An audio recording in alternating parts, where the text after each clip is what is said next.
So here we are with one of our pans, and again, these are intended to not be reusable. So I took a good look at these and decided that they were actually reasonably restorable. So these actually cleaned up reasonably well. Everything's been coated with rusty metal primer and then painted. The spring pans can fit right back in here, so we'll get the springs, we'll install the spring pans, and we can kind of go through the reverse process of getting that all put back together. This is our trunnion pin. It's going to go through up top. These little Zerk fittings are pretty neat. There's a little tiny ball in the end, and that actually is what the grease gun connects to, and you connect the grease gun and fill it full of grease, so that's pretty nice.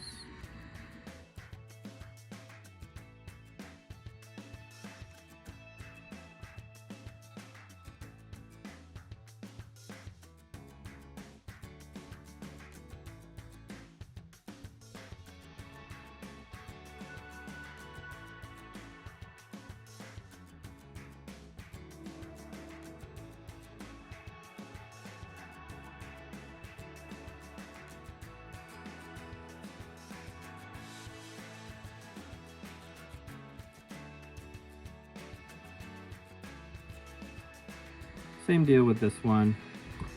2 sets of bushings and pins, trunnion, bushings, pin, castle nut, cotter pin, and then we'll replace the 3 Zerk fittings. So when I first pulled these pans off the car, these Zerk fittings were completely corroded to the point where I knew I was going to be replacing them.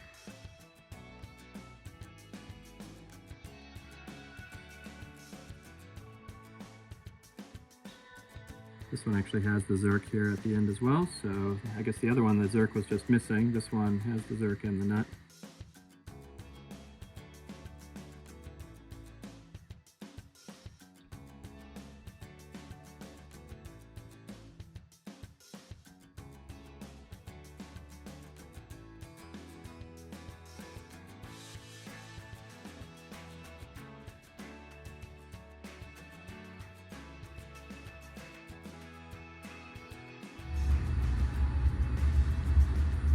Good. Pretty happy with how all this turned out.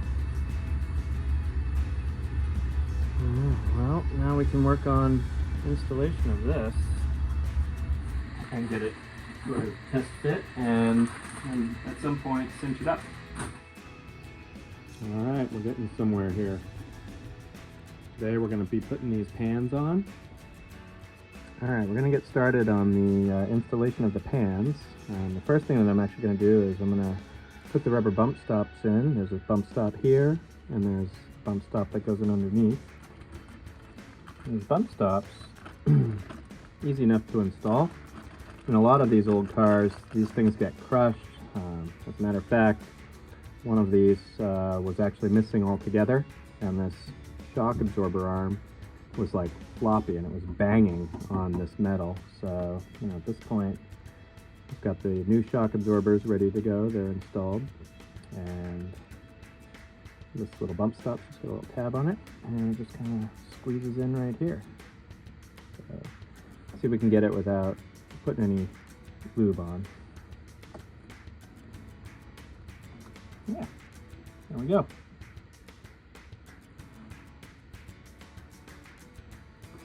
It should come all the way down, and it should just, there it goes.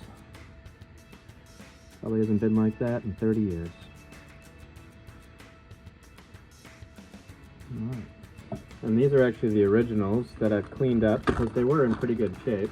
So this is just a little bit of chain lube. I find it's a little less drippy. Well, it's still drippy, but it seems like it's a little less drippy than WD-40. Yeah, there it goes. That was easy. Alright, you know what? Something to be said for a little bit of lube. Alright, let's go to the other side.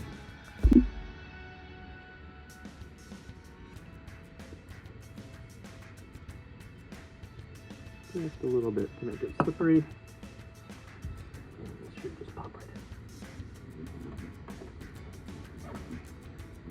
we go. As Darth Vader would say, all too easy.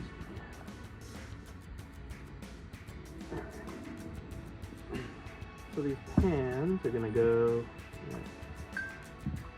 right in. I guess we'll see how this goes first time around. Something tells me it's gonna not go great in the first attempt. I think I'm gonna need a little bit of lube on these bushings.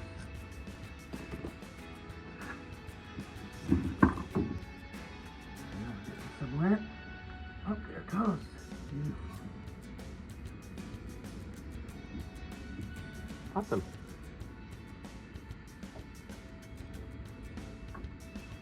Let's get this sort of started.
Alright, well, we finally got everything installed.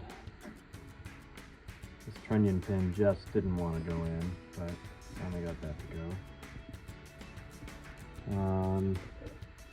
The arms, I don't know, this arm, it's almost like it's too small, so, you know, have to figure that out.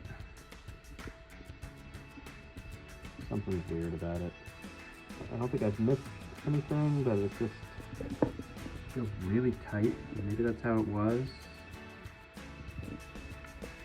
And I've definitely got new parts here, new bushings, new everything. So maybe it's just going to be a little tight until it loosens up and we drive the thing, and you know, we'll see. All right. Well, anyway, I think that's enough for tonight. Other side looks about the same. So have a good night.